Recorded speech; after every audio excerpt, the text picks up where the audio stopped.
তুমি এগুলা নিয়ে আমাকে মাফ করো। ওই লোকটা বলছে, এই তোমার এটার মধ্যে কয় টাকা আছে? তুমি কি জানো আমার এই বস্তার মধ্যে ঠিক এরকম পরিমাণ টাকা নিয়ে ঘুরতেছি, জাকাত দেওয়ার মতো লোক খুঁজে পাচ্ছি না আমি। রাষ্ট্রীয় কোষাগার খুলে রাখছে যে জাকাতের অর্থ যার প্রয়োজন এখানে এসে তোমরা চাহিদা দিয়ে নিয়ে নিতে পারো, কিন্তু জাকাতের অর্থ নেওয়ার মতো লোক নাই। ওমর রাদিয়াল্লাহু তাআলা আনহুর খেলাফতের সময় এই ঘটনা, তিনি বলেছেন যে ফোরাতের তীরে যদি একটা কুকুরও অভুক্ত অবস্থায় থাকে, কিয়ামতের ময়দানে আমি ওমর সেদিন আল্লাহর কাছে দায়বদ্ধ থাকবো। ওমর রাদিয়াল্লাহু তাআলা আনহু রাজপ্রাসাদ করেন নাই, মসজিদে নববীতে শুয়ে শুয়ে জীবন কাটাতেন। এই হচ্ছে ইসলামী শরিয়ত। ইসলামী শরিয়ত যদি বাস্তবায়ন হয়, 2.5% জাকাত প্রত্যেক ধর্নাঢ্য ব্যক্তি যার নিসাব পরিমাণ সম্পদ, এটা বাধ্যতামূলক দিতে হবে। আর এই জাকাতের টাকা নিয়ে সেকেন্ড হোম বানাইতে পারবে? জাকাতের টাকা 8টা খাতে দিতে হবে। ইন্নামাস সাদাকাতু লিল ফুকারাই ওয়াল মাসাকিন ওয়াল আমিলিনা আলাইহা ওয়া মুআল্লাফাতু কুলুব ওয়া ফির রিকাব ওয়াল গারিমিন ওয়া ফি সাবিলি ইবনিস সাবিল। এই 8 ক্রাইটেরিয়ার বাইরে জাকাতের টাকা দেয়া যাবে না। এর মধ্যে গরিব যারা, তারপরে হচ্ছে মুসাফির যারা, এরপরে অমুসলিম যারা, এরপরে মুসাফির যারা সফর করেছে, ঋণগ্রস্ত যারা, এই মানুষগুলোকে জাকাতের টাকা দিয়ে এম্পাওয়ার্ড করতে হবে। আবার জাকাতের টাকা এইভাবে আমাদের দেশে যেগুলো দেয়, ধর্নাঢ্য ব্যক্তি অনেক শাড়ি আর হচ্ছে লুঙ্গি কিনছে, এরপরে বলে লাইন ধরো জাকাতের শাড়ি দেয়া হবে। জাকাতের শাড়ি মানে হচ্ছে এক ধোয়ায় রং উঠে যাবে, এরপরে মার থাকবে না, এটা হচ্ছে জাকাতের শাড়ি। ইসলামী রাষ্ট্র বলছে জাকাত এইভাবে দিতে হবে না। জাকাত একজন ব্যক্তিকে দেবা, গরিব থেকে সে স্বাবলম্বী হবে। একজন ব্যক্তিকে জাকাতের টাকা দিবা এবং এর প্রায়োরিটি হবে তোমার আত্মীয় স্বজন আগে, এরপরে আত্মীয় স্বজন, পাড়া প্রতিবেশী, এরপরে দূরবর্তী তুমি যাকে দাও। এই জাকাতের টাকা দিয়ে এক একজন মানুষকে সলভেন্ট করে দিবা। ইকোনমিক ভ্যালু, ইকোনমিক পাওয়ার জাকাতের এত বেশি, একটা রাষ্ট্র কাঠামোকে পরিবর্তন করে দেয়। সুদ যেভাবে একটা সমাজ ব্যবস্থাকে ধ্বংস করে দিয়েছে, পৃথিবীতে ক্যাপিটাল ইকোনমি আমরা দেখেছি, আমরা মিক্স ইকোনমি দেখেছি, এই পুঁজিবাদী অর্থ ব্যবস্থা আমাদেরকে ধ্বংস করে ছাড়ছে। আজকে আমি এখানে দাঁড়িয়ে বলছি বাংলাদেশের মাথাপিছু আয় 2882 মার্কিন ডলার। এটা শুভঙ্করের ফাঁকি। তুমি আমি 2882 মার্কিন ডলার ভোগ করতে পারি না। এই হিসাবটা কেমনে করা হয় জানো? তোমার কাছে আছে 1 লাখ টাকা, আমি আছে হচ্ছে 10,000 টাকার মালিক, তো দুইজনের যোগ করা হইলো 1,10,000 টাকা, 2 দিয়ে ভাগ দেওয়া হইলো, আমাদের মাথাপিছু আয় 55,000 টাকা। তুমি চড়ো এসি গাড়িতে, আর আমার বেটা রিক্সায় চড়ার সময় হয় না, রিক্সায় চড়ার মতো মানে দিন পার করতে পারি না, আর আমাকে বলা হয় যে ঠিক আছে আমাদের মাথাপিছু আয় তো 56,000 টাকা। এই হচ্ছে শুভঙ্করের ফাঁকি। ইউনিভার্সিটিতে পড়ছো, তোমরা বুঝতে পারবা ইকোনমির মূল ইন্ডিকেটর হচ্ছে গিনি কোএফিসিয়েন্ট, ইনকাম ডিসপারশন মাপা হয়। আমাদের ইনকাম ডিসপারশন এত হাই, তুমি কল্পনা করতে পারবা না। পৃথিবীর অনেক দেশে 140-50তম আমরা ইনকাম ডিসপারশনের ক্ষেত্রে, মানে এত বেশি। 5% মানুষের কাছে এই দেশের, এই রাষ্ট্রের 80% সম্পদ জিম্মি। ব্যানবেজ বলছে এই কথা। 80% সম্পদ জিম্মি হয়ে আছে। এক এসালম গ্রুপ, এই চিটাগাঙেরই 12টা ব্যাংক লুটপাট করছে। মানুষের আমানত গুলো নিয়ে তার বউয়ের নামে, তার সন্তানের নামে, ছালার নামে, শালির নামে, সবার নামে এক একটা ইন্ডাস্ট্রি খুলে লোপাট করে হাজার হাজার কোটি টাকা বিদেশে পাচার করে ফেলছে। অথচ ব্যাংকে টাকা জমা দাও, তুমি দেখো কত শুভঙ্করের ফাঁকি দেয়। ব্যাংকে এক দফা আমি টাকা জমা দেই, আমার টাকা ডাকাতি করে, এটা তো আর চুরি না। আগে তো ডাকাতি করতে হচ্ছে বন্দুক নিয়ে যাওয়া লাগতো, এখন ডাকাতি করতে গেলে একটা ব্যাংক খুলে নিলে কাজ হয়ে যায়। ব্যাংক খুলে নিয়ে বসে আছে, সবাই টাকা জমা দেয়, এরপর লুটপাট করে নিয়ে চলে গেল। এইগুলো হচ্ছে আধুনিক ডাকাতির সিস্টেম। এই ডাকাতদেরকে আইডেন্টিফাই করতে হবে যারা মানুষের সম্পদগুলো লুটপাট করে। ইসলামী শরীয়ত আসলে এই লুটপাট সব বন্ধ হয়ে যাবে। এই যে জাকাত, এই যে অর্থ ব্যবস্থার মধ্য দিয়ে, মনে করো এই ব্যাংকে আমি টাকা জমা দিলাম, এরপরে এই টাকা সে লুটপাট করলো, এখন এই ব্যাংক যেহেতু আবার চালাতে হবে, তখন বাংলাদেশ ব্যাংক থেকে এখানে আবার টাকা থোক বরাদ্দ দেওয়া হয়। বাংলাদেশ ব্যাংক কোথায় টাকা পাবে? বাংলাদেশের বাজেট থেকে নিয়ে আসো টাকা। বাজেটের টাকা কোথা থেকে আসে? জনগণের ট্যাক্সের টাকা কালেকশন করো। এক হচ্ছে ডিরেক্ট ট্যাক্স, আর একটা হচ্ছে indirect tax. Indirect tax you are bound to pay.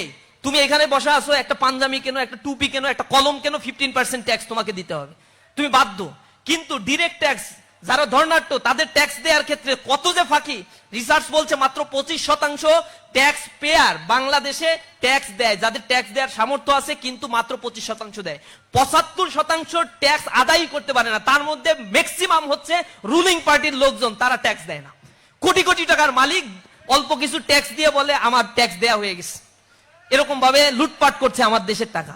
দেখো, একদিকে তুমি টাকা জমা দাও রাষ্ট্রীয় কোষাগারে, ট্যাক্সের টাকা, সেইটা থেকে আবার ব্যাংকে রিফিল করে, আবার ব্যাংকে তুমি টাকা দাও, সেইটা আবার লুটপাট করে নিয়ে যায়। 2 দফা তোমার টাকা লুটপাট হয়। এই হচ্ছে আমার দেশের মাথা পিছু আয় 2882 মার্কিন ডলার।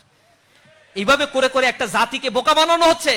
মেধাবীরা এই ব্যাপারে সোচ্চার হতে হবে। এর আগে এই ব্যাপারে কথা বলতে গিয়ে আমাদের আবরার ফাহাদ শহীদ হয়েছে। এভাবে হক্কানি কথা বলতে গেলে যুগে যুগে অনেকের জীবন দিতে হয়, কিন্তু রক্তের পাটাতনের উপরে সততার সৌধ বিনির্মাণ হয়। সুতরাং আমরা এগুলা থেকে থামবো না। আমাদেরকে হত্যা করার চক্রান্ত করা হয়েছে, করছে, গুলি করছে, মারছে।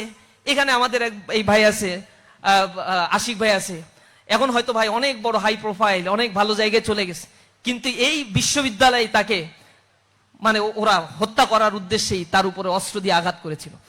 অনেক ষড়যন্ত্র করছে আমাদেরকে নিয়ে, মনে করছে আমাদেরকে একেবারে শেষ করে দিতে পারবে, কিন্তু সত্য কখনো শেষ করা যায় না। ইউরিদুনা লিউতফিউ নূরাল্লাহি বিআফওয়াহিহিম ওয়াল্লাহু মুতিম্মু নূরিহি ওয়ালাউ কারিহাল কাফিরুন।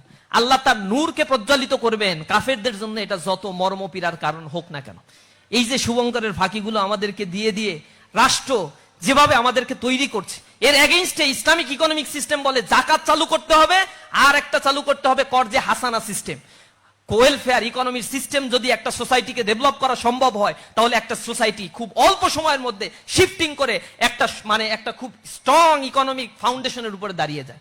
আমরা সেই অর্থনীতির কথা বলি। শরীয়ত হচ্ছে এই অর্থনীতিকে প্রমোট করে, এইটার নামও শরীয়ত।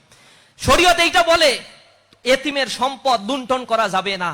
এতিমের সম্পদ যদি লুণ্ঠন করো, তাহলে তোমার উপরে কঠিন রাষ্ট্রীয় শাস্তি আরোপ হবে। কারণ তোমার বাবা মারা গেলে তোমার বড় ভাই ছোট ভাই সম্পদ দিতে চায় না, কুক্ষিগত করে রাখে। ইসলামী রাষ্ট্রে এটা সুযোগ হবে না। ইসলামী রাষ্ট্রে লুটপাট করা যাবে না, ছিনতাই করা যাবে না, দর্শন করা যাবে না। নারী তার অধিকার ফিরে পাবে। রাস্তা থেকে নারী হেঁটে চলে যাবে, তার দিকে চোখ তুলে তাকিয়ে কেউ ইপটিজিং করতে পারবে না। এটা হচ্ছে ইসলামী শরীয়ত। ইসলামী শরীয়ত শুধুমাত্র ওই হাত কাটার এইগুলার মধ্যে আবদ্ধ করে পশ্চিমা একটা নোংরা ন্যারেটিভ দাঁড় করে ইসলাম থেকে আমাদের বিরত রাখার জন্য ইসলামোফোবিয়া, কালচারাল হিজিমনি দিয়ে এই সমাজের ইয়াং জেনারেশনকে ইসলাম থেকে বিচ্যুত করে এক অজানা গন্তব্যের দিকে তাদেরকে ঠেলে দেওয়া হচ্ছে। অথচ পশ্চিমা ক্ষয়িষ্ণু সংস্কৃতি আজ ধ্বংস হয়ে গিয়েছে। তুমি ইউরোপে যাও, সবচেয়ে বেশি এক্সট্রা ম্যারিটাল অ্যাফেয়ার্স এর মাধ্যমে সন্তান জন্ম দেয়া প্রবণতা চিলিতে সবচেয়ে বেশি।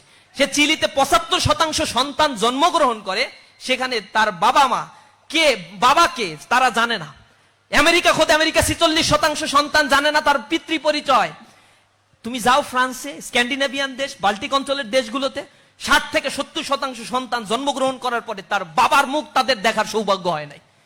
সোজা ভাষায় যাদেরকে আমরা ইংরেজিতে বাস্টার্ড সন্তান বলি। এরপরে পশ্চিমারা একটা টার্মিনোলজি ব্যবহার করে, সিঙ্গেল মাদার কনসেপ্ট। বিয়ে করবে না, সন্তান হয়ে গেছে, এখন সাহসী মায়ের ভূমিকায় অবতীর্ণ হতে হবে তোমাকে। তুমি আমার বাবা, তুমি আমার মা। এভাবে করে করে একটা সোশ্যাল স্ট্রাকচারকে ধ্বংস করে পৃথিবীর 56টা দেশ এখন জিরো পপুলেশনের দেশে পরিণত হয়েছে। নেগেটিভ পপুলেশন, সন্তান উৎপাদন হচ্ছে না। আমাদের মতো এই দেশগুলো থেকে নিয়ে গ্রিন কার্ড দিয়ে, নাগরিকত্ব দিয়ে তাদের অর্থনীতি বাঁচায় রাখতে হয়। কোন মুসলিম দেশে তুমি পাবা না এগুলা। দর্শনের রেট সেই দেশগুলোতে মাত্রাতিরিক্ত ছাড়িয়ে গিয়েছে। 18 বছর বয়স হলে বাবা তার সন্তানকে বলতে পারবে না এটা অনৈতিক কাজ করিস না, তাহলে বাপকে পুলিশ এসে ধরে নিয়ে চলে যাবে। এমন একটা সোশ্যাল কাঠামো স্ট্রাকচার তারা তৈরি করেছে। সোশ্যাল বন্ডিংস না থাকার কারণে জীবনের একটা পর্যায়ে এসে যখন ছেলে মেয়ে থাকে না, সংসার থাকে না, আত্মীয় স্বজন থাকে না, তখন ট্রমার মধ্যে চলে যায়। আর ইউরোপের দেশগুলোতে এই জায়গা থেকে মুক্তি পাওয়ার জন্য তারা মেডিটেশন সেন্টার তৈরি করেছে। বিলিয়ন বিলিয়ন ডলারের মেডিটেশন সেন্টার তৈরি হয়েছে। মেন্টাল ট্রমা দূর করার জন্য তাদেরকে সাইকোথেরাপি দেয়া হয়। এগুলো তৈরি করছে। আবার আমি জার্মানিতে শুনেছি, জাপানে শুনেছি সুইসাইডাল স্কোয়াডস। তুমি মরতে চাও তাহলে ওইখানে গিয়ে মরতে পারো। বিদেশে এক দেশের শুনলাম যে স্বেচ্ছায় মৃত্যুকে পারমিশন দেওয়া হয়েছে আইন করে। বাঁচতেই চায় না দুনিয়ায়, তাহলে তোরা এত বড় বড় বিল্ডিং হাঁকাইলি কেন? কেন শত শত বুর্জ খলিফা হাঁকানোর পরে আর এই পৃথিবীতে তোমাদের বাঁচতে ইচ্ছা করে না? কেন তোমরা বলো আমাদের western philosophy, western cultural system, it's the so much modern system in the world. এরপরে তোমাদের কেন এই মডার্ন ওয়ার্ল্ডে বাঁচতে ইচ্ছা করে না? কেন তোমরা সুইসাইড করে পৃথিবী থেকে বিদায় নিতে পারলেই বেঁচে যাও? ইন্টারনাল বিউটি যেটা মানুষের অন্তরে, সেই জিনিসটা প্রতিস্থাপন করতে তোমরা সম্পূর্ণরূপে ব্যর্থ হয়েছো। কারণ তোমাদের মধ্যে রিলিজিয়াস ভ্যালুস, নর্মস গুলো তোমরা এস্টাবলিশ করতে পারো না। আমাদের এখানেও ওটিটি প্ল্যাটফর্ম এবং কালচারাল হিজিমনি দিয়ে এই দেশের ছেলে মেয়ের মধ্যে অবাধ মেলামেশা, আমাদের মধ্যে অশ্লীলতার বিস্তার করিয়ে আমাদের এই প্রাচ্যের ঋদ্ধ পুষ্ট সমৃদ্ধ একটা সাংস্কৃতিক ব্যবস্থাকে ধ্বংস করার এক কনস্পাইরেসি করা হচ্ছে। আমরা এর বিরুদ্ধে অবস্থান নিয়ে আমরা সুস্থ সংস্কৃতির কথা বলি, আমরা সামাজিক একটা সুন্দর কাঠামোর কথা বলি, আমরা এমন একটা সোসাইটির স্বপ্ন দেখি যেখানে মানবিক মূল্যবোধ থাকবে, বাবা মায়ের প্রতি শ্রদ্ধাবোধ থাকবে, বয়স হয়ে গেলে বাবা মা বৃদ্ধাশ্রমে গিয়ে মৃত্যুবরণ করবে না, বৃদ্ধাশ্রমে দিনাতিপাত করবে, তার সন্তানকে দেখার সৌভাগ্য হবে না শেষ নিঃশ্বাস ত্যাগের সময়। এরকম একটা সোসাইটি আমরা ডিজার্ভ করি না। আমরা বিশ্বাস করি যে মা আমাকে জন্ম দিয়েছে, সে মা আমার কাছে আমাকে অনেক বেশি ঋণী করেছে, সেই মায়ের প্রতি আমার দায়বদ্ধতা রয়েছে। আমি বিশ্বাস করি যে বাবা তার ঘাম ঝরানো অর্থ দিয়ে, ঘাম ঝরানো পরিশ্রম দিয়ে আমাকে বড় করে তুলেছে, তার বৃদ্ধ বয়সে আমি তাকে দেখভাল করব, আমি তার সহায়ক হয়ে যাব। এই সমাজ ব্যবস্থাটা আমরা ডিজার্ভ করি। আমার সোসাইটি এই সমাজ ব্যবস্থা যাতে আমাকে না দেয়া লাগে, এই জন্য আমাকে কালচারাল এবং এডুকেশনাল সিস্টেম এমন ভাবে তৈরি করে দিয়েছে, আমার দেশেও এখন বৃদ্ধাশ্রমের পরিমাণ ডে বাই ডে বৃদ্ধি পাচ্ছে। এই জিনিসগুলো আমরা ঘৃণাভরে প্রত্যাখ্যান করি। আমরা একটি সুন্দর সমাজ গড়ার জন্য মানুষকে আহ্বান জানাই। প্রিয় ভাইরা, এক ভাই প্রশ্ন করছেন, বাংলাদেশ ইসলামী ছাত্র শিবির সমস্ত কর্মকাণ্ড আয়োজনগুলো আমার খুব ভালো লাগে, কিন্তু এই সঠিকভাবে সম্পূর্ণ করতে অর্থের প্রয়োজন হয়। অর্থের বিষয়টা আমরা বলছি। আমাদের অর্থের আয়ের সোর্স হচ্ছে, আমাদের সংবিধানে বলা আছে, এক হচ্ছে আমাদের শুভাকাঙ্ক্ষীদের আয়, অর্থাৎ ইসলামী ছাত্র শিবির 48 বছর ধরে প্রতিষ্ঠা লগ্ন থেকে যত ভাইদের বিদায় দিয়েছে, আনপ্রোডাক্টিভ জিনিস তো আর ছাত্র শিবির বিদায় দেয় না। ছাত্র শিবির যা বিদায় দেয় তার যথাযথ মানুষ বিদায় দেয়। গাঁজাখোর, সিগারেট খোর, অ্যাডিক্টেড, এরকম মানুষ বিদায় দেয় না। আমরা দেখি যে সংসারে 10টা ছেলে মেয়ে, ও হচ্ছে সর্বশেষ, এসে আমাদেরকে বলে, ভাই আমার ঘরের পরিবারের হাল ধরতে হবে। আমি বলি, তোমার 9 ভাই কি করে? বলে, ভাই এগুলা তো ওরকম ভাবে ইসলাম শেখে নাই, গড়ে ওঠে নাই, আমাকে তো শিখাইছেন, মায়ের প্রতি আমার লায়াবিলিটি আছে, বাবা মাকে আমার দেখতে হবে। চোখ থেকে পানি পড়ে যায়। আহারে, এই সমাজ ব্যবস্থা তাদেরকে টাকা দিল, কিন্তু আসল ফিলোসফিটা বুঝাইতে পারলো না। তা আমরা ইসলামী ছাত্র শিবির যে মানুষগুলোকে তৈরি করি, এই মানুষগুলো এই ছাত্র শিবির থেকে যা নেয়, সবাই শুধু দেয়, ছাত্র শিবির থেকে মানে এখানে আসার পরে সবকিছু ত্যাগ করে এই সংগঠনটা তাকে করতে হয়, টাকা দিতে হয়, সময় দিতে হয়, নিজেকে তৈরি করতে হয়। ছাত্র শিবির তো কোনো বিল্ডিং না যে এখানে কোনো কিছু জমা করে রাখা যাবে। এটা হচ্ছে একটা মানুষের combination of some sorts of people. এই মানুষগুলোকে ইসলামী ছাত্র শিবির দক্ষতা সম্পন্ন করে গড়ে তোলে। কম্পিউটার স্কিল, ভাষাগত দক্ষতা, একাডেমিক এক্সিলেন্সি, এই সব কিছু দিয়ে রেজাল্টের প্রতি আমরা প্রতি মাসে তদারকি করি। লেখাপড়া করছো কিনা, রিপোর্ট পেশ করো, কয় ঘন্টা পড়ছো, কয় ঘন্টা পড়া উচিত। সিনিয়র ভাইয়েরা জুনিয়র ভাইদেরকে তদারকি করে। বিদেশে হায়ার স্টাডি করতে যাবা, আলহামদুলিল্লাহ পৃথিবীর সব দেশে ইসলামী ছাত্র শিবিরের ভাইয়েরা এখন হাজার হাজার ভাইয়েরা, লক্ষ লক্ষ ভাইয়েরা এখন হায়ার স্টাডি করছে। বিভিন্ন ইউনিভার্সিটিতে প্রফেসরের দায়িত্ব, বড় বড় প্রতিষ্ঠানগুলোতে জব করছে। তারা সংগঠনের প্রতি লায়াবল থাকে। তারা এমন না এই সংগঠন করতে আসছে লুটপাট করার জন্য, চাঁদাবাজি করার জন্য, এরপরে এখান থেকে টেন্ডারবাজি করার জন্য, টেম্পো স্ট্যান্ড দখলের জন্য। এই কাজ তো ইসলামী ছাত্র শিবিরে এসে করা যায় না। তো ইসলামী ছাত্র শিবির কি কারণে করতে আসে? নিজেকে তৈরি করার জন্য করতে আসে। তৈরি করার পরে ছাত্র শিবিরের প্রতি তার দায়বদ্ধতা থেকে নিজ থেকে তারা এখানে ফান্ডিং করে। আর এই ফান্ডিং এর পাই টু পাই হিসাব ইসলামী ছাত্র শিবির রাখে। এবং আমরা এই টাকা লুটপাট করে তো আমরা ব্যাংক ব্যালেন্স বানাই না, আমরা আবার গাড়ি বাড়ি তৈরি করি না। প্রতিটা টাকার হিসাব আবার আমাদেরকে দিতে হয়। এইখানে আরেকটা বড় সিস্টেম হচ্ছে, আমি সভাপতি যদি হই, আমি কোনো টাকা আয় করতে পারবো, ব্যয় করতে পারবো না। মানে আমার হাত দিয়ে ব্যয় করতে পারবো না। আমার একজন আলাদা কোষাধ্যক্ষ থাকবে বা সেক্রেটারি থাকবে, তিনি এইটা ব্যয় করবেন আর তিনি রিপোর্ট তৈরি করবেন। একা একা কোনো কিছুই করার সুযোগ নাই। সব ক্ষমতা আমার আছে ব্যয় করার, কিন্তু অর্ডার দেওয়ার ক্ষমতা আছে, হাত দিয়ে খরচ করার কোনো সুযোগ নাই। আবার যার হাতে টাকা থাকে, সিস্টেমটা হচ্ছে সে নিজের মতো করে কোনো খরচও করতে পারবে না, অর্ডারও দিতে পারবে না। অর্ডার শুধু তালিম করবে আর হিসাব রাখবে সে। এগুলো হচ্ছে সিস্টেমের মধ্য দিয়ে চলার কারণে স্বচ্ছতা, ট্রান্সপারেন্সিটা আমরা যথাযথভাবে শতভাগ মেনটেন করি। আর আমাদের জনশক্তি যারা থাকে, ছাত্র বয়সেই আমরা শিখাই, তুমি যা ইনকাম করো তার একটা অংশ ইসলামের জন্য তুমি দান করে দাও, সংগঠনের জন্য দান করো। এই দান করার প্রবণতা থেকেই ইসলামী ছাত্র শিবিরের এইখান থেকে একটা ফান্ডিং হয়। আর একটা জানেন, ইসলামী ছাত্র শিবিরের জনশক্তি যারা মেধাবী হয়, তারা বই খাতা লেখে, তারা অনেক সুন্দর সুন্দর স্টিকার কার্ড করে। আমাদের অনেক প্রকাশনা আছে আলহামদুলিল্লাহ। এখানে যদি স্টল দিয়ে থাকে দেখবেন, শত শত গবেষণা বই আমরা তৈরি করে ফেলছি। এই বইগুলো আমরা বিক্রি করি, বুক ফেয়ারে বিক্রি করি, আমাদের কোনো আয়োজন হইলে এগুলো বিক্রি করি। এগুলো বিক্রি করে কিছু মুনাফা হয় আমাদের, ওই মুনাফাটা আমাদের আয়ের একটা উৎস। এরপরে আমাদের কিছু পত্রিকা আছে রেগুলার, আমরা পত্রিকাগুলো বের করি। এই পত্রিকাগুলো বিক্রি করে কিছু টাকা পয়সা আমরা পাই, ওই টাকাগুলো আমরা আয়ের উৎস হিসেবে রাখি। এই টাকা পয়সা দিয়ে আল্লাহ রাব্বুল আলামিন বরকত দেয় অল্প টাকায়, এদিক ওদিক খরচ করা লাগে না, তো নিজেদের বিদেশে টাকা পাচার করা লাগে না সুইস ব্যাংকে। এ কারণে সব টাকায় আল্লাহ রাব্বুল আলামিন বরকত ঢেলে দেয়। তো এগুলো নিয়ে অনেকে আবার টেনশন করে, এত টাকা পায় কই পায় কই। নিজেদের তো কেউ সাবেক তো তাদেরও অনেক আছে, কিন্তু কেউ ফান্ডিং করতে চায় না। 1 টাকা ফান্ডিং করলে চিন্তা করে আমার প্রমোশনের জন্য তুমি কি করবা, আমার জন্য তুমি একটা স্লোগান দেবা কিনা, তাইলে টাকা দেবো। এই রাজনীতি ইসলামী ছাত্র শিবিরে চলে না। কোনো বাইরের রাজনীতি কোন দাদার রাজনীতি, চাচার রাজনীতি ইসলামী ছাত্র শিবিরে চলে না বিধায় এই সংগঠনটা একটু পরিশীলিত এবং এটা থাকবে কিয়ামত পর্যন্ত ইনশাআল্লাহ। এক ভাই প্রশ্ন করছেন, সুন্দর বাংলাদেশ গঠনে ইসলামী ছাত্র শিবিরের পদক্ষেপ ভূমিকা কি? আমাদের স্লোগানটাই হচ্ছে সমৃদ্ধ সুন্দর একটি বাংলাদেশ গড়তে আমরা কতগুলো ক্রাইটেরিয়া ফলো করব, সৎ, দক্ষ আর দেশপ্রেমিক নাগরিক তৈরি করব। আমরা মনে করি যদি কারো ভিতরে সততা থাকে কিন্তু দক্ষতা না থাকে, এই সততা ভ্যালুলেস হয়ে যায়। সততা আছে কিন্তু ব্যবহার করার জায়গা নাই। আমরা দ্বিতীয়ত বলছি তোমার ভিতরে দক্ষতাও গড়ে তুলতে হবে।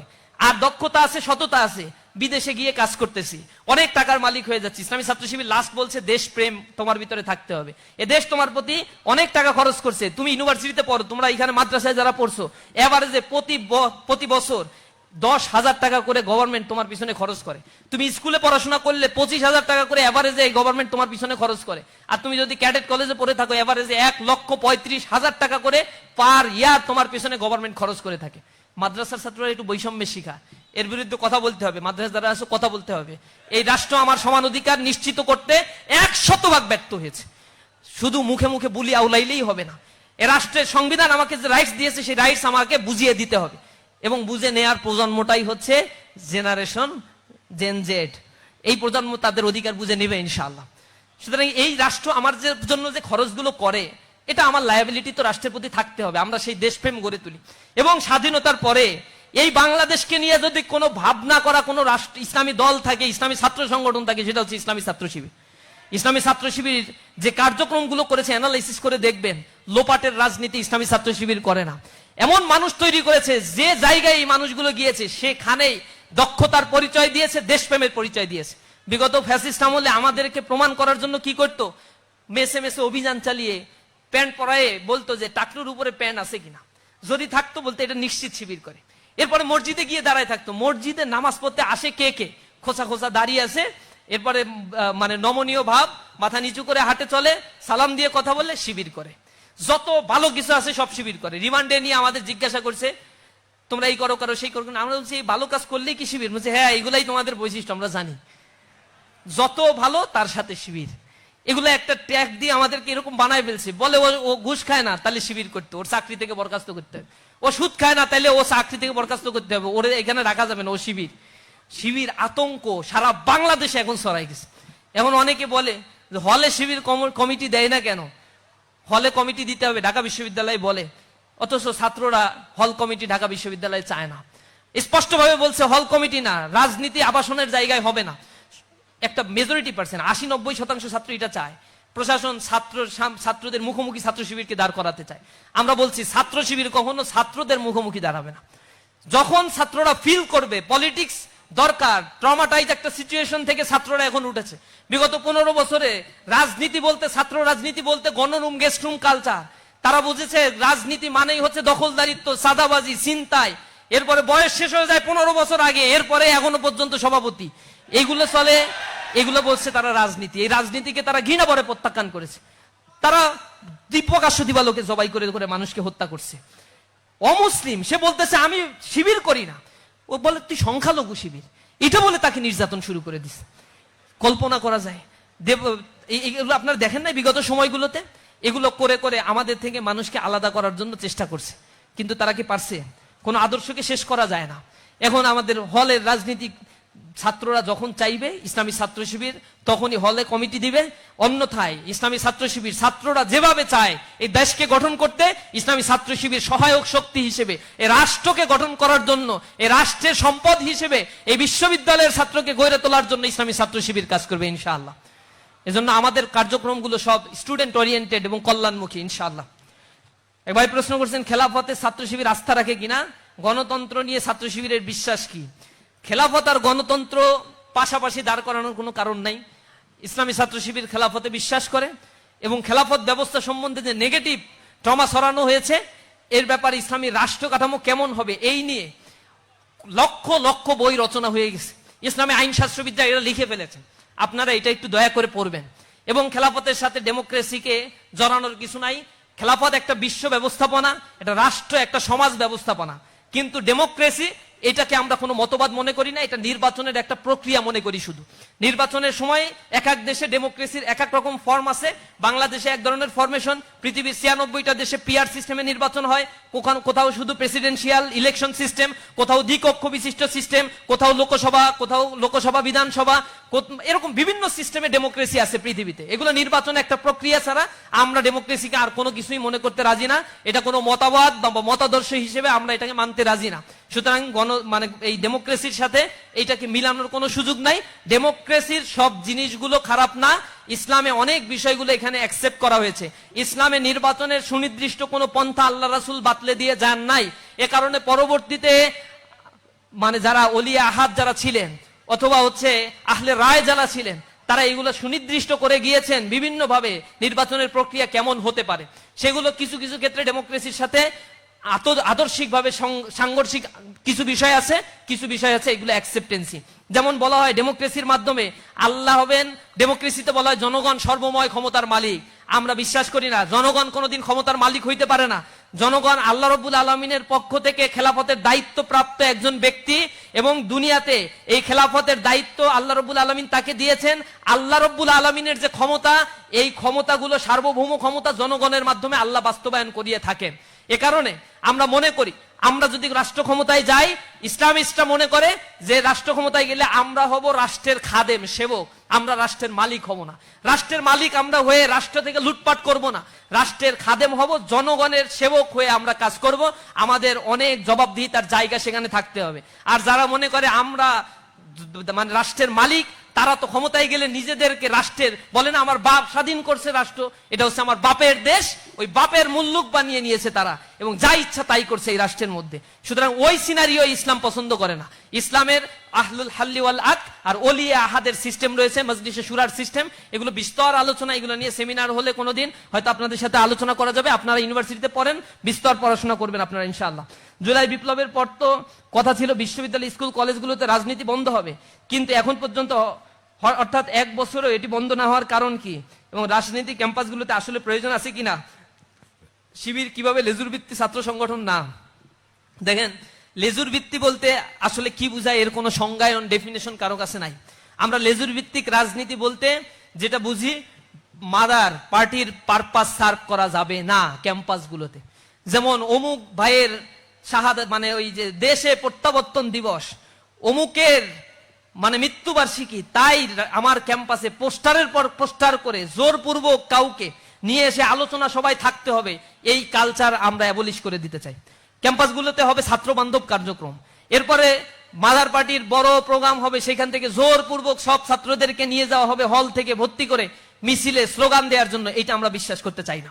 ক্যাম্পাসে ছাত্ররা ক্যাম্পাস পলিটিক্স করবে, ক্যাম্পাসে ছাত্ররা ছাত্রদের অধিকার আদায় নিয়ে কাজ করবে। আমরা মনে করি ক্যাম্পাসের রাজনীতি অবশ্যই থাকা উচিত, কারণ রাজনীতি না থাকলে জাতীয় পর্যায়ে নেতৃত্ব থেকে রাষ্ট্র বঞ্চিত হবে। আর আমরা আরো বিশ্বাস করি প্রতিটা বিশ্ববিদ্যালয়ে ছাত্র ইউনিয়ন চালু থাকা উচিত, কারণ ছাত্র ইউনিয়ন চালু থাকলে জাতীয় নেতৃত্ব, ছাত্ররা নিজেদের মধ্য থেকে সবচেয়ে কোয়ালিফাইড লিডারশিপ তারা গ্রো আপ করতে পারে, ন্যাশনাল লিডারশিপের ক্ষেত্রে, ন্যাশনাল পলিটিক্সের ক্ষেত্রে যারা কন্ট্রিবিউশন রাখতে পারবে। সুতরাং পলিটিক্স বা পলিসি মেকিং এর ক্ষেত্রে অবশ্যই অবশ্যই আমাদেরকে ইউনিভার্সিটির ক্ষেত্রে সজাগ থাকা উচিত। এই যে ডিপলিটিসাইজ সিস্টেমগুলো কখনোই ভালো কিছু বয়ে আনে না, কারণ আপনি রাষ্ট্রের অংশ আর রাষ্ট্র চালায় পলিটিক্যাল পার্টিগুলো।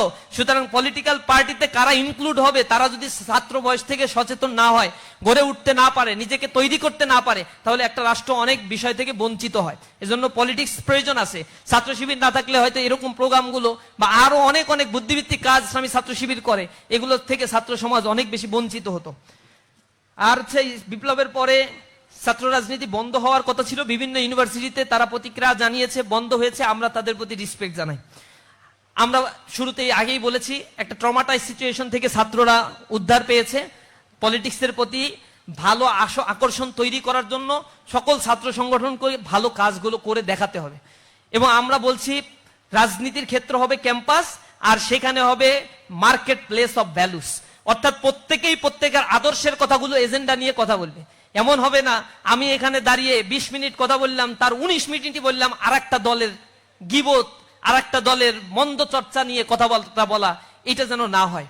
আমার নিজস্ব একটা এজেন্ডা তো থাকবে, আমি আমার এজেন্ডা নিয়ে ছাত্রদের মাঝে কথা বলবো, ছাত্ররা অ্যাকসেপ্ট করবে অথবা রিজেক্ট করে দিবে। অ্যাকসেপ্ট করলে আলহামদুলিল্লাহ তুমি আসো, রিজেক্ট করলে আলহামদুলিল্লাহ তুমি তোমার স্বাধীন চেতা মনোভাব তুমি প্রদর্শন করো। এই জিনিসগুলো আমরা ওয়েল উইশ এবং ওয়েল ইনভাইট করি তাদেরকে। ক্যাম্পাসগুলোতে জোরপূর্বক আর রাজনীতি করতেই হবে, না করলে ধরে নিয়ে যাওয়া, খাবার বন্ধ করে দেওয়া, এরপরে হচ্ছে টর্চার সেল তৈরি করে তাদেরকে টর্চার করা, এই রাজনীতি 5 আগস্টের পরে এগুলোর কবর রচনা হয়ে গেছে। এগুলো আবার পুনরাবৃত্তি যদি কেউ করতে চায় তাদের দশা একই হবে। তো একজন তো দিল্লি গিয়ে পালিয়ে জায়গা পাইছে, আর অন্যদের তো আবার অন্য জায়গায় যাওয়ারও অনেক জায়গা থাকবে না। এজন্য সতর্ক হইতে হবে, সেটা আমরা বা অন্য কেউ যেই করুক না কেন, চোখে চোখ রেখে কেউ অন্যায় করলে দেখিয়ে দিবে। ইসলামী ছাত্র শিবির করছে এই জন্য বলা যাবে না, এনাই বেনাই বলতে হবে না। ইসলামী ছাত্র শিবির ওপেন সবকিছুর ক্ষেত্রে। বিশ্ববিদ্যালয়কে বলবেন, বিশ্ববিদ্যালয় না শুনলে কেন্দ্রের কাছে মেইল করার অবারিত সুযোগ আছে। আমরা বলি পরামর্শ দাও, অভিযোগ থাকলে অভিযোগ দাও, আমরা ব্যবস্থা নিব। ইসলামী ছাত্র শিবির তার জনশক্তিদেরকে তৈরি করে আদর্শিকভাবে। আমরা বিশ্বাস করি একটা সমাজ ব্যবস্থা আদর্শের ভিত্তির উপরে গড়ে উঠলে সেই সমাজ ব্যবস্থাটা টিকে যায়। ইনশাআল্লাহ আমরা সেই সমাজ ব্যবস্থা গড়ে তুলতে পারবো। সর্বোপরি আপনাদের জন্য আল্লাহ রাব্বুল আলামিনের কাছে দোয়া করি, আপনাদের চমৎকার একটি ভবিষ্যৎ, চমৎকার একটি জার্নি যে বিশ্ববিদ্যালয় আপনারা শুরু করেছেন, এইটা হচ্ছে বিশ্ববিদ্যালয় ইউনিভার্সাল একটা জায়গা, ইউনিভার্সাল এক্সপেরিয়েন্স আপনারা এখানে গ্যাদার করতে পারবেন। ফার্স্ট ইয়ারে আপনারা ভর্তি হয়েছেন, এইখান থেকেই নিজেদের ভালো একটা রেজাল্ট করার জন্য কম্পিটিশন করেন। বন্ধু বান্ধবদের মধ্যে একটা প্রবণতা, আমি জানি না চিটাগাং ইউনিভার্সিটিতে আছে কিনা, আমিও প্রায় 3-4টে বিশ্ববিদ্যালয় পড়ার সুযোগ হয়েছে। সেই বিশ্ববিদ্যালয়ে 3টা বিশ্ববিদ্যালয়ে পড়ছি, সেখানে দেখছি যে ফার্স্ট ইয়ারে ছাত্র ভর্তি হওয়ার পরে চিন্তা করে আমি মানে নোট করব, আর কাউরে দেবো না, আমি ফার্স্ট হব, কারণ ফার্স্ট হলে ইউনিভার্সিটি টিচার হওয়া যায়। এরপরে সিনিয়রদের সাথে খুব ভালো সম্পর্ক করে নোট পাতি নিয়ে আসে, আর একজনকে বলে না। ফার্স্ট ইয়ারের ফার্স্ট টার্ম যাওয়ার পরে যখন দেখে রেজাল্ট পিছনের দিকে, তখন আস্তে আস্তে ওপেন মাইন্ডেড হওয়ার চেষ্টা করে। এর আগ পর্যন্ত সবাই আসলে ফার্স্ট ক্লাস ফার্স্ট হইতে চায়, এটা দোষের কিছু না। First year first term, first year second term খুবই ক্রুশিয়াল। এখানে ভালো রেজাল্ট করলে বাকি 3 বছর অটোমেটিক্যালি ভালো রেজাল্ট হয়ে যায় আপনাদের। এ কারণে এই সময়টাতে র্যাক দিয়ে ডেকে নিয়ে যাচ্ছে, এরপরে খেলার মাঠে নিয়ে গিয়ে ওই বাস আমাদের ওই যে কিডস বহন করাইতো, এগুলো থেকে বিরত থাকবেন দয়া করে। খেলাধুলা, এরপরে র্যাগের নামে, র্যাগটাকে এগুলো তো এখন আর বাংলাদেশে না, এগুলো সাস্টেইন করে না, উঠে গেছে। সময়কে ব্যয় করবেন না। ফার্স্ট ইয়ারের ছাত্ররা প্রচুর পড়াশোনা করবেন, ফার্স্ট ইয়ারটা রেস্ট ইয়ার হিসেবে কাটাবেন না, সেকেন্ড ইয়ার ডোন্ট কেয়ার বলে কাটাবেন না। তাহলে এমন হবে যে অনার্স শেষ হয়ে যাবে কিন্তু 4-5টা সাবজেক্ট এখনো বাকি আছে, এই কারণে অনার্স শেষ হয়নি, অলরেডি 10 বছর পার হয়ে গেছে। এরকম হলে কিন্তু হল থেকে বের করে দিবে, এরকম হলে কিন্তু বিশ্ববিদ্যালয়ের ছাত্ররা আপনাকে অ্যাকসেপ্ট করবে না। এখানে আদুবাই হওয়ার কোনো সুযোগ নাই, রেগুলার ছাত্র হিসেবে বের হয়ে যেতে হবে। এখন কম্পিটিশন অনেক বেশি। এই বিশ্ববিদ্যালয়ে পাশ করার পরে আপনাকে আবার যদি বিসিএস ক্যাডার হইতে চান 4 বছর আবার পড়াশোনা করতে হবে। আমার দেশের এই যে কি সিস্টেম, আমার মাথায় ঢোকে না। আমি চায়নায় দেখছি সেখানে কর্মমুখী শিক্ষা, কত ছাত্র লাগবে ওই ইন্ডাস্ট্রিতে সেটা একটা আইন করা, এবং তুমি কোন ইউনিভার্সিটি থেকে ছাত্র হায়ার করবা ওই ইন্ডাস্ট্রিকে বলে দেয়া যে ওই ইউনিভার্সিটি থেকে তুমি ছাত্র হায়ার করবা, ওই ইউনিভার্সিটিকে ওই ইন্ডাস্ট্রি ক্রাইটেরিয়া দেয়, এই ক্রাইটেরিয়ায় ছাত্রকে তুমি তৈরি করো, এর মধ্যে থেকে বাছাই করে আমার ইন্ডাস্ট্রিতে, তারপরে আমি নিব তাদেরকে। এইভাবে করে একটা সোসাইটি গড়ে ওঠে। চায়নার কথা এর আগে ওই যে ইব্রাহিম রনি আলোচনার ভিতরে বলছেন, চায়না আমি তো সফর করে গিয়ে 10 দিন রাষ্ট্রীয় সফরে আমাকে নিয়ে গেছে, দেখাইছে তাদের ইন্ডাস্ট্রি। গুয়াংজুতে নিয়ে গিয়েছে, তারপরে হচ্ছে বেইজিং শহরে নিয়ে গিয়েছে, এরপরে সাংহাইতে নিয়ে গিয়েছে, সাংহাই সবচেয়ে বড় যে টলেস্ট টাওয়ার, সেখানে তারা গুয়াংপু, এরপরে হংকং, ম্যাকাও, এই ছোট্ট একটা এরিয়ায় তারা গ্রেটার বে এরিয়া তৈরি করেছে। গ্রেটার বে এরিয়ার এখন ইকোনমিক ভ্যালু হচ্ছে $2.2 ট্রিলিয়ন। ঢাকা সিটির মতো একটা ছোট্ট এরিয়া যার ইকোনমি পৃথিবীর অনেক দেশের অর্থনীতির চাইতে অনেক বড়। এর টার্গেট করেছে আগামী 2-3 বছরের ব্যবধানে এই গ্রেটার বে এরিয়ার ইকোনমিক ভ্যালু হবে $4.4 trillion. Can you imagine? China যখন স্বাধীনতা অর্জন করেছিল, কমিউনিজম বিপ্লব হয়েছিল 1949-এ, এরপর থেকে মাও সেতুং এর নেতৃত্বে যে বিপ্লব তারা সংগঠিত করেছিল, সেই বিপ্লব কোলাপস করেছে। ক্যাপিটালিজম সেখানে সাস্টেইন করতে পারে নাই। মাও সেতুং এর সময়ে ভিতরে অনেক বড় বড় একটা ট্রমাটাইজ সিচুয়েশন, সেখানে অনেক মানুষকে হত্যা করা হয়েছিল। মাও সেতুং যখন মৃত্যুবরণ করলো 1976-এ এসে দে চিয়াওপিং যখন ক্ষমতায় আসলো, তখন তিনি লিবারেল হয়ে গেলেন, সম্পদের উপরে মানুষের অধিকার প্রতিষ্ঠা করলেন, জমি কৃষকদেরকে বর্গা দেওয়া শুরু করলেন, নতুন ইকোনমিক বন্দোবস্তের মধ্য দিয়ে করাপশন ফ্রি একটা সোসাইটি তৈরি করার জন্য, একটা ওয়েলফেয়ার একটা সিস্টেম ডেভেলপ করার জন্য তিনি কাজ করা শুরু করেছিলেন। 1976 সালে চায়নার ইকোনমি আর বাংলাদেশের ইকোনমি সমান ছিল। আমি সাংহাই রিভারের পাশে গিয়ে তাদের হিস্ট্রি দেখেছি। 1972 সালে সাংহাই রিভারের যে অবস্থা, গোয়াংজু রিভারের যে অবস্থা ছিল, সেই রিভার আর বাংলাদেশের বুড়িগঙ্গা সেম লেভেলের ছিল। কিছু কিছু ক্ষেত্রে বাংলাদেশের বুড়িগঙ্গা আরো ভালো ছিল। আর সেই গোয়াংজু রিভারের পাশে, সাংহাই রিভারের পাশে তারা যে বিশাল দৃষ্টিনন্দন স্থাপনা তারা তৈরি করেছে, আর বাংলাদেশের বুড়িগঙ্গাই আছে। কপাল খারাপ, এদেশে শাসক নাই। কপাল খারাপ, এদেশের একটা সুষ্ঠু নির্বাচন পদ্ধতি এদেশের রাজনীতিবিদরা এখনো পর্যন্ত এ তরুণ প্রজন্মের হাতে দিয়ে যেতে সম্পূর্ণ ব্যর্থ হয়েছে। আমরা ধিক্কার জানাই ওই রাজনীতিবিদদের, যারা ক্ষমতার পালা বদলের সাথে সাথে এ জাতিকে এক অনিশ্চিত ভবিষ্যতের দিকে ঠেলে দেয়। আমরা ধিক্কার জানাই ওই রাজনীতিবিদদের, যারা বিগত হয়েছে আর যারা এখন পরিচালনা করছে। জাতিকে যদি এখনো অন্ধকারের মধ্যে নিমজ্জিত করা হয়, এ দেশ তো উন্নতির দিকে যেতে পারবে না। উন্নতির দিকে যেতে গেলে তার একটা সাস্টেইনেবিলিটি দরকার। সাস্টেইনেবল ডেভেলপমেন্ট ছাড়া একটা জাতি কখনো গড়ে উঠতে পারে না। আজকে চায়না তার অর্থনীতি এত উপরে নিয়ে গিয়েছে, আমেরিকাতে সে ফাইটিং করে, পৃথিবীর এখন লার্জেস্ট ইকোনমি তৈরি করেছে। খোদ আমেরিকায় $238 ট্রিলিয়ন ইনভেস্ট করে রাখছে এই চায়না। বাংলাদেশে প্রজেক্ট নিয়ে আসে, সে বলে যদি আমাকে অনুমতি দাও তাহলে আমি 5 বছরে টোটাল বাংলাদেশ চেঞ্জ করে ফেলবো। মালয়েশিয়ার যে স্থাপনাগুলো অধিকাংশ সব চায়না তৈরি করে দিয়েছে, এবং চায়না সেখানে ডেভেলপমেন্ট করে মালয়েশিয়ার মাথা পিছু আয় $40,000 উঠিয়ে দিয়েছে। 140 কোটি মানুষের দেশ চায়না, তাদের মাথা পিছু আয় $13,000। শুরুতে বলছি বাংলাদেশের মতো শুভঙ্করের ফাঁকি না, এখানে গিনি কোএফিসিয়েন্ট খুবই ক্লোজ। সুতরাং সেই জায়গায় তারা যেতে পেরেছে কেন? মালয়েশিয়া কেন পেরেছে? সিঙ্গাপুর কেন পেরেছে? পেরেছে তার তরুণ সমাজকে কাজে লাগিয়েছে। বাংলাদেশ একটা চরম মিস্টেকের দিকে আগাচ্ছে। তোমরা বিশ্ববিদ্যালয়ের ছাত্র, আমার কথা জেনে রাখো, তোমরা যখন কর্মক্ষেত্রে প্রবেশ করবা 5-7 বছর পরে, তখন বাংলাদেশ আস্তে আস্তে আরো অর্থনৈতিক ডিগ্রেডেশনের দিকে যাবে, যদি এখনো পর্যন্ত এই বাংলাদেশ সচেতন না হয়। Bangladesh right now demographic dividend সুবিধা ভোগ করছে। এটা শুরু হয়েছে 2006 সালে, আর 6 সাল থেকে এই রাষ্ট্র নিয়ে একটা কনস্পাইরেসি শুরু হয়েছে। What is demographic dividend? একটা নির্ধারিত সময় একটা রাষ্ট্রের যখন কর্মক্ষম জনসংখ্যার পরিমাণ সবচেয়ে বেশি হয়, সেই কর্মক্ষম জনসংখ্যাকে বলা হয় this is demographic dividend situation. বাংলাদেশে 2030 সাল পর্যন্ত এই ডেমোগ্রাফিক ডিভিডেন্ড হবে 70%, অর্থাৎ 70% মানুষ বাংলাদেশে থাকবে কর্মক্ষম। বাংলাদেশে এখন 9% মানুষ আছে যারা ডিপেন্ডেন্ট পিপল, অর্থাৎ এই পিপল গুলো কোনো আয় ইনকাম করে না, বুড়ো হয়ে গেছে, কিন্তু ভক্ষণ করছে, রাষ্ট্রের সম্পদ ভোগ করছে। আর একটা জেনারেশন আছে যারা আমরা ইউনিভার্সিটিতে পড়াশোনা করছি, প্রোডাকশন করছি না, কিন্তু আমাদের প্রতি রাষ্ট্র ইনভেস্ট করে, আমরা ফিউচারে প্রোডাকশনে যাব। কিন্তু এখন যারা আমাদের দেশে কাজ করে খাচ্ছে, 10 বছর পরে তারা তো বৃদ্ধ হয়ে যাবে। এই বৃদ্ধরা হবে ডিপেন্ডেন্ট পিপল। এরকম ডেমোগ্রাফিক ডিভিডেন্ড সুবিধা একটা রাষ্ট্র 100 বছরের মধ্যে মাত্র একবার পায়। আর যখনই তারা এই 15-20 বছরের জন্য এই সুবিধা পায়, বাকি 80 বছরের বন্দোবস্ত সেই রাষ্ট্র করে নেয়। যেটা করেছে সুইডেন, যেটা করেছে জার্মান, যেটা করেছে জাপান, তাদের অ্যান্টি ব্যালিস্টিক ক্ষেপণাস্ত্র নিক্ষেপ করে তাদের ধ্বংস করার পরেও সেই রাষ্ট্র কিভাবে পুনর্গঠিত হয়েছে। ডেমোগ্রাফিক ডিভিডেন্ডের হিসাব করে দেখেন, সিঙ্গাপুরের দিকে তাকিয়ে দেখেন, তাদের আসমান থেকে মান্না সালোয়া নাজিল হয়ে এই রাষ্ট্র কাঠামো গড়ে ওঠে নাই। তাদের গড়ে উঠেছে একটা সুশৃঙ্খলাবদ্ধ একটা সিস্টেমের মধ্য দিয়ে তারা গিয়েছে। মালয়েশিয়াতে ডেমোক্রেসি আছে, ডেভেলপমেন্টও হয়েছে, সবকিছু সমান তালে চলেছে। এই যে জায়গাগুলো তারা ডেমোগ্রাফিক ডিভিডেন্ডকে কাজে লাগিয়েছে, জনসংখ্যাকে জনসম্পদে রূপান্তর করেছে, তরুণ প্রজন্ম থেকে ট্রেন আপ করেছে। মানে চায়নায় 17,000 টেকনিক্যাল ইউনিভার্সিটি তারা তৈরি করেছে, কোটি কোটি ছাত্রকে ট্রেন আপ করে কটেজ ইন্ডাস্ট্রি বানিয়ে দিয়েছে। হাইটেক ইন্ডাস্ট্রি বন্ধ, কটেজ ইন্ডাস্ট্রি তৈরি করে লেয়ার সৃষ্টি করে দিয়েছেন। তুমি এন্টারপ্রেনিয়ার হতে চাও, তোমার জন্য ট্রেন আপ, তোমার জন্য অর্থ, ব্যাংক, বিমা সবকিছু ওপেন করে দিয়েছে চায়না। পৃথিবীর দেশগুলো, সব দেশগুলো এই সুযোগ সুবিধা তার নাগরিককে দেয়। আর আমার দেশের কপাল এত খারাপ, আমার দেশে পদ্মা ব্রিজ করতে গিয়ে 3 গুণ টাকা খরচ করে, আর 1 গুণ টাকা দিয়ে পদ্মা ব্রিজ করে বাকি 2 গুণ টাকা বিদেশে পাচার করে। ডেভেলপমেন্টের কথা শুনে আমাদের উন্নয়নের মহাসড়কে উঠাই দিয়ে তলা ফাঁকা করে দিয়ে নিয়ে চলে গেছে সব, এবং দিল্লির পারপাস সার্ভ করছে। এই ডেমোগ্রাফিক ডিভিডেন্ড যদি আমি লাভ করতে পারতাম, আমার বাংলাদেশ আজকে মাথা পিছু আয় প্রেডিকশন করা হয়েছিল অবশ্যই অবশ্যই সেটা $8,000 ছাড়িয়ে যাওয়ার কথা।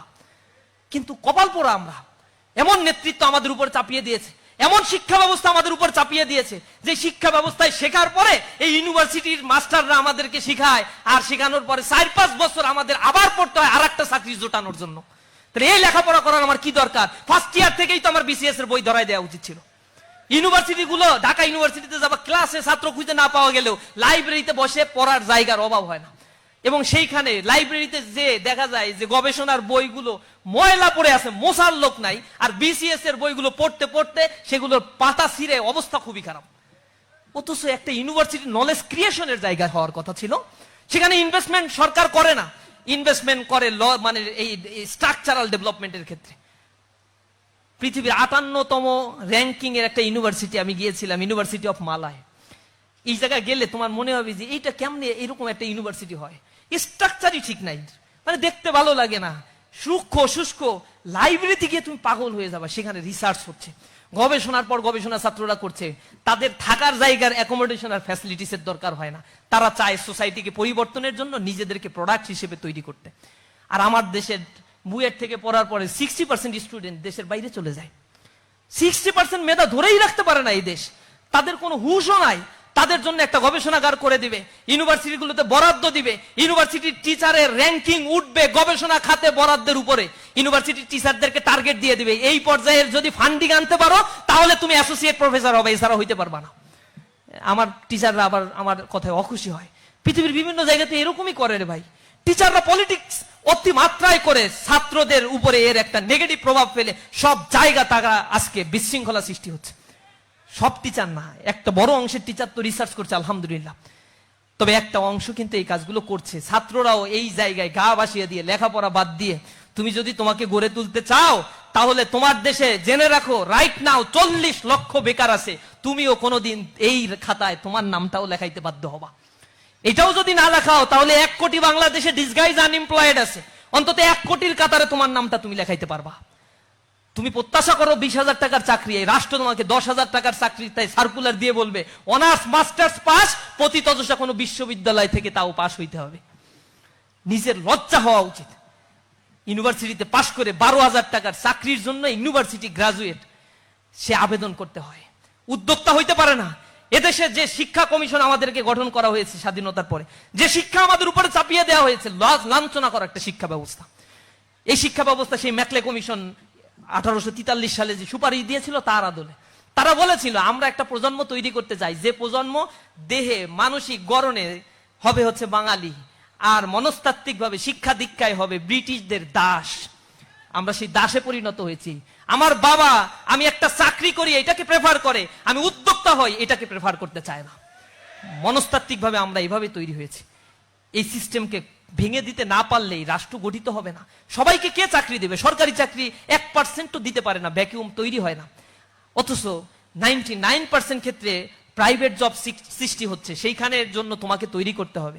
ফার্স্ট ইয়ার থেকে তোমাদের কাছে অনুরোধ জানাই প্রিয় ভাই, শিবির করার দরকার নাই, শিবির করতেও বলি না, এই নবীন বরণ করে তোমাদের কাছে কিছু অনুরোধ আমরা জানাই, কারণ you are the next generation, you are the future of this society, so build yourself for the future better, for the betterment of this country. আল্লাহর রাস্তে তোমরা নিজেদেরকে একটু তৈরি করো। তোমরা যদি তৈরি হয়ে যাও, হক কথা বলতে শেখো, নিজেদের দক্ষতাকে কাজে লাগাও, আর যদি করাপশন থেকে নিজেদেরকে বাঁচিয়ে রাখতে পারো, তাহলে নিঃসন্দেহে এই রাষ্ট্রটা গঠিত হয়ে যাবে। আর ইসলামী ছাত্র শিবির এই সুন্দর একটা রাষ্ট্র গঠনের স্বপ্ন দেখে। আমরা চিন্তা করি এই রাষ্ট্রের উপরে লাল সবুজের পতাকাকে খামচে ধরে আর একটা প্রজন্ম গড়ে উঠতে হবে, যে প্রজন্ম নিজেকে গড়ে তুলবে, এই রাষ্ট্রের পারপাস সার্ভ করবে, এই দেশটাকে ওন করে বুকে হাত দিয়ে বলবে এই দেশ আমার, এই রাষ্ট্র আমার, এই রাষ্ট্রকে গড়ে তোলার দায়িত্ব আমার, আমি আমার দেশকে ভালোবাসি। এই চেতনাটুকু আমরা যখন নিজেদের মধ্যে জাগ্রত করতে পারবো, কোন হুঙ্কার আমাদেরকে পিছু টান দিয়ে রাখতে পারবে না। আমরা বিশ্বাস করি উষার দুয়ারে হানি আঘাত, আমরা আনিব রাঙা প্রভাত, আমরা টুটাবো তিমির রাত বাধার বিন্ধ্যাচল।